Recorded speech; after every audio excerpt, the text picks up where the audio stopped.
ಓಂ ಶ್ರೀ ಗುರುಭ್ಯೋ ನಮಃ. ಹರಿ ಓಂ. ಶ್ರೀಮಾತೆಯವರು ಒಬ್ಬ ಸನ್ಯಾಸಿಗೆ ಹೇಳುತ್ತಾರೆ, ಮನಸ್ಸನ್ನು ಕೊಳೆ ಮಾಡುವುದೇ ಹಣದ ಸ್ವಭಾವ.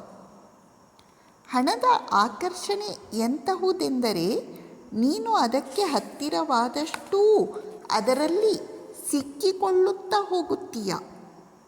ನೀನು ಹಣವನ್ನು ತ್ಯಾಗ ಮಾಡಿರುವುದರಿಂದ ಅದು ನಿನಗೆ ಏನು ಮಾಡುವುದಿಲ್ಲ, ನಿನಗೆ ಹಣದ ಮೇಲೆ ಆಸೆ ಇಲ್ಲ ಎಂದೆಲ್ಲ ನೀನು ಭಾವಿಸಬಹುದು. ಆದರೆ ಹಾಗೆ ಎಂದೂ ಭಾವಿಸಲು ಹೋಗಬೇಡ. ಯಾವುದೋ ಮೂಲೆಯಿಂದ ಹಣದ ಆಸೆ ನಿನ್ನ ಮನಸ್ಸನ್ನು ಹೊಕ್ಕು ನಿನಗೇ ಗೊತ್ತಾಗದಂತೆ ನಿನ್ನನ್ನು ಕಟ್ಟಿ ಹಾಕುತ್ತದೆ. ಶ್ರೀರಾಮಕೃಷ್ಣರು ಹಣದ ಸ್ಪರ್ಶವನ್ನೇ ಸಹಿಸುತ್ತಿರಲಿಲ್ಲ. ಶ್ರೀರಾಮಕೃಷ್ಣರ ಮಾತನ್ನು ನೆನಪಿನಲ್ಲಿ ಇಟ್ಟುಕೋ. ಪ್ರಪಂಚದಲ್ಲಿ ನೀನು ಕಾಣುವ ಅನಾಹುತಗಳಿಗೆಲ್ಲ ಹಣವೇ ಕಾರಣ. ಅಲ್ಲದೆ ಹಣ ನಿನ್ನನ್ನು ಬೇರೆ ಚಟಗಳಿಗೂ ಎಳೆದು ಹಾಕಬಹುದು. ಜೋಕೆ. ಶ್ರೀಮಾತೆಯವರು ಇಲ್ಲಿ ಸನ್ಯಾಸಿಗಳಿಗೆ ಮಾತ್ರವಲ್ಲ, ಗೃಹಸ್ಥರಿಗೂ ಕೂಡ ಹಣ ಅನ್ನುವುದು ಬಹಳ ಅಪಾಯಕರ ವಸ್ತು. ನಾವು ಅದನ್ನು ಎಷ್ಟು ಬೇಕೋ ಅಷ್ಟೇ ಇಟ್ಟುಕೊಳ್ಳಬೇಕು.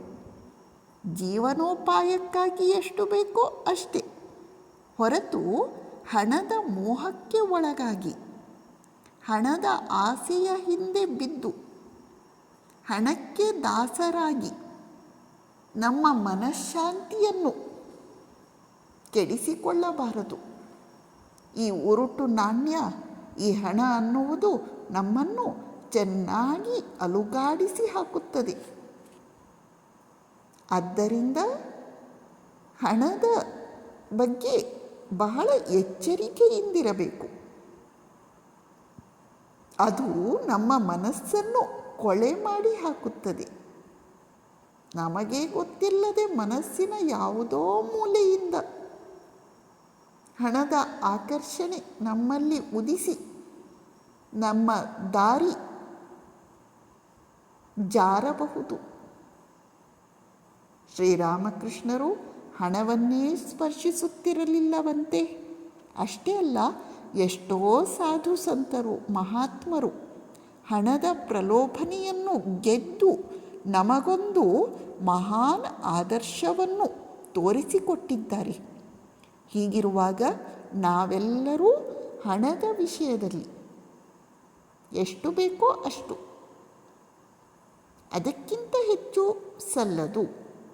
ಏಕೆಂದರೆ ಪ್ರಪಂಚದಲ್ಲಿ ನಡೆಯುವ ಎಲ್ಲ ಅನಾಹುತಗಳಿಗೆ ಹಣವೇ ಕಾರಣ ಎಂಬ ಪ್ರಜ್ಞೆಯನ್ನು ಬೆಳೆಸಿಕೊಂಡು ಎಚ್ಚರಿಕೆಯಿಂದಿರುವ ಪ್ರಯತ್ನ ಮಾಡಬೇಕು. ನಮಸ್ಕಾರ.